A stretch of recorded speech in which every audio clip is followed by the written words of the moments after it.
Welcome to week 5 of Mpai 600 here at Georgetown University School of Continuing Studies, Masters in Applied Intelligence.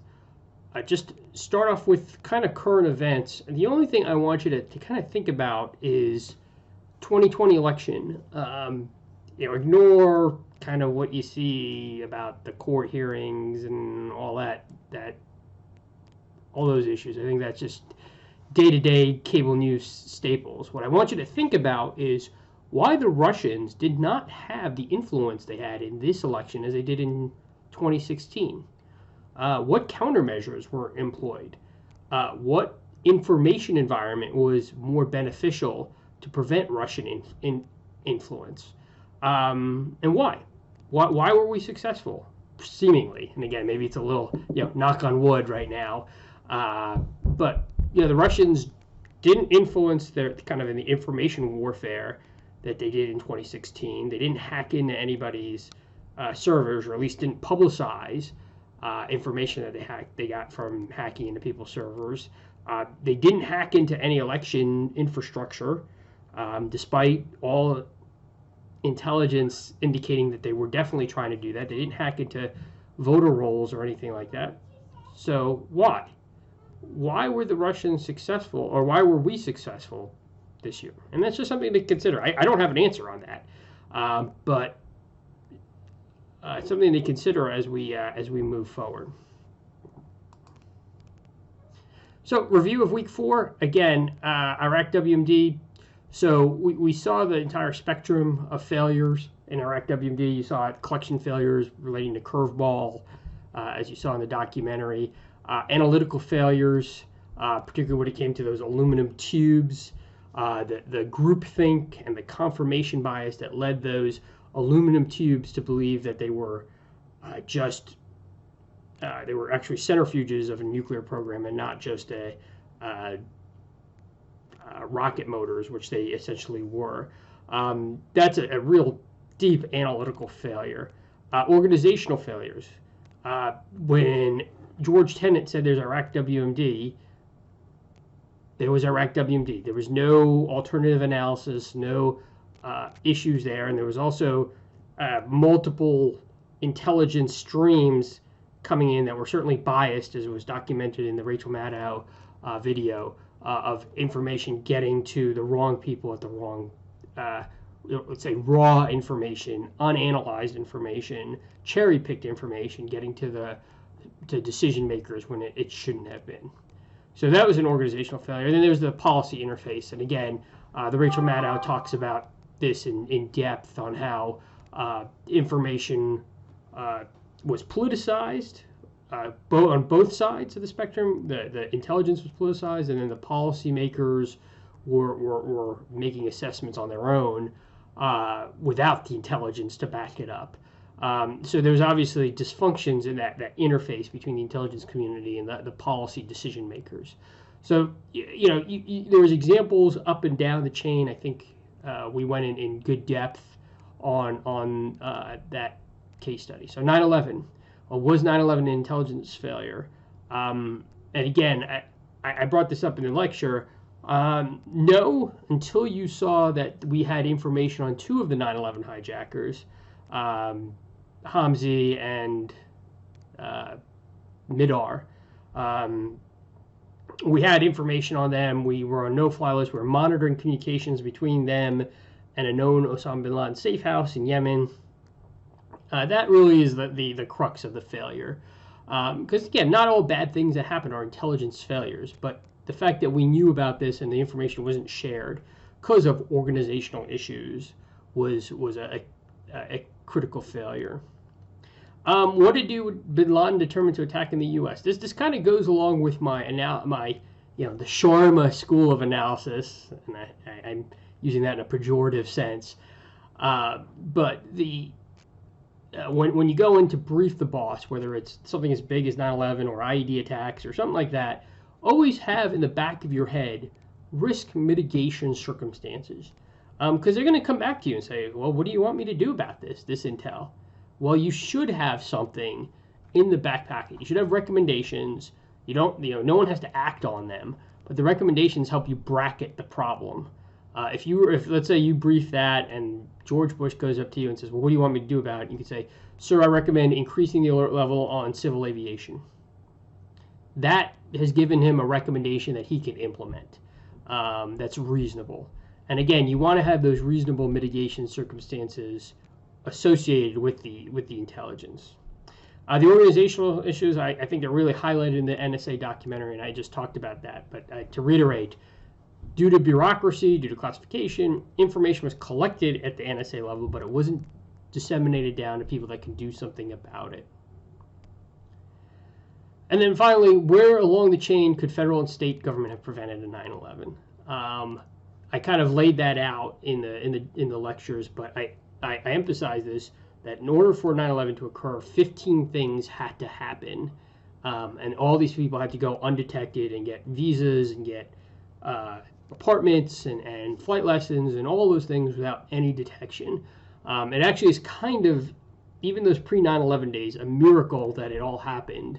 A bad miracle in this case, but it's amazing it didn't get detected.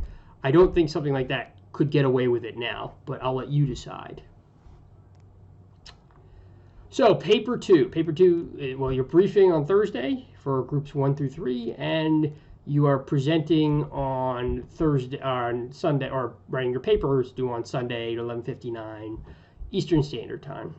So just some guidance on it. It's strategic paper, so I'll allow you to go two ways. In the write-up, I say, choose a case study and go in depth on that. I'll also allow you to, if you want to choose an issue, whether it's politicization, whether it's groupthink, whether it's confirmation bias, whether it's improper collection methods, choose. And if you want to choose one of those and show how it impacted intelligence failures, in several case studies, I'll allow you to do that too. So you can go one way: choose a case study, Iraq WMD, Pearl Harbor, etc., and go in depth, or choose an issue and talk about multiple case studies through there. What I don't want, and I want you to mention this when you acknowledge this, I do not want a laundry list. I do not want a laundry list. Do not tell me the 15 things that went wrong with Iraq WMD or the 15 things that went wrong with Pearl Harbor. I want you to choose. This is an analytical assignment. It's an analytical program. It's not designed for you to regurgitate what I just mentioned in my lectures and in the readings. I want you to choose what you think the primary cause of the intelligence failure was and go in depth with argument. Do not just spit out, here are the 15 things that went wrong with Pearl Harbor, 15 things that went wrong with Iraq WMD. Choose 1 to 2 and go in depth. So say that when you acknowledge this, that you watch this, that you understand that this assignment is to choose just 1 or 2 issues and go in depth. So some of the issues, and again, I'm giving you a laundry list here, I'm allowing you to choose from some of these, and you don't have to choose, but these are just some examples. Failures in collection. Pearl Harbor, we talked about the failures to do the assess where the aircraft carriers. Yom Kippur War. The over-reliance on one human source, Marwan, and how that led to the intelligence failure related to Yom Kippur War. As a side note, I was just surfing through my Netflix queue, and apparently there is a movie about Marwan called The Angel on Netflix, a Netflix-made movie. So now that you know the true story, you can go to watch the entertainment and entertain yourselves in that way. So the Yom Kippur War, you could talk about that. Iraq War Human, which I just talked about. So these are failures in collection. Failures in analysis. Again, the Pearl Harbor, which, again, we talked about issues related to improperly analyzing the threat from Japan and their ability to launch carriers, and how that, combination of groupthink and confirmation bias and racism kind of undermine the effectiveness of the Japanese air arm. The confessions, we talked about that, how confirmation bias and clientelism led to really bad analysis and those 4 people being convicted. Iraq WMD, again, the groupthink related to the tubes, which I just talked about. And then politicization and policy interference. I talked about Iraq WMD. You could talk about the confessions as well. how again clientelism and pressure was brought on the detectives to come up with a bad answer. So again, these are some of the case studies that you go into, and then organizational issues. 9/11, the NSA documentary talked about, which I just talked about a second ago. Pearl Harbor, as there was a lot of you brought up in your discussion sections, information was collected at the federal level, but it wasn't disseminated to the commanders on the ground who may or may not have been able to make a decision. And then finally, fusion centers. So information is collected at the federal level, but is it pushed down through the fusion centers, yes or no? So these are all issues that you can do not give me this laundry list. Give me a solid 1 to 2 issues and go in detail from there. I can't emphasize that enough. So if there's questions or issues, I'll be happy to Zoom talk with folks. I can talk on the phone. I've talked on the phone with a couple of you already. If you have questions, don't hesitate to have questions. What I also want you to do is, as I mentioned in the previous lectures, tell me what mitigation circumstances could have been doing. So you can tell me what the intel failure is, Pearl Harbor, organizational failure, got it. Tell me what the commanders on the ground could have done to mitigate the disaster at Pearl Harbor. So that's the paper. Again, 1,200 to 1,500 words. Just because it's a tight paper doesn't mean it's no effort, right? Sometimes if the paper's that short, you have to do your research and then kind of whittle down to what you think is important. And then unfortunately, because we're in and compressed, we have to just keep going. I can't give you a full week to do a paper. We have to go through the class, and this week is counterterrorism case studies, the post 9/11. So we look at Fort Hood, the underwear bomber, Boston, and the European Union. So you have the readings, 2 excellent documentaries. And the question is, why do we still have these failures, despite the billions, trillions spent on Iraq or on the intelligence community after 9/11? Why do we still have these failures? So if there's questions or issues, let me know, and I look forward to your papers.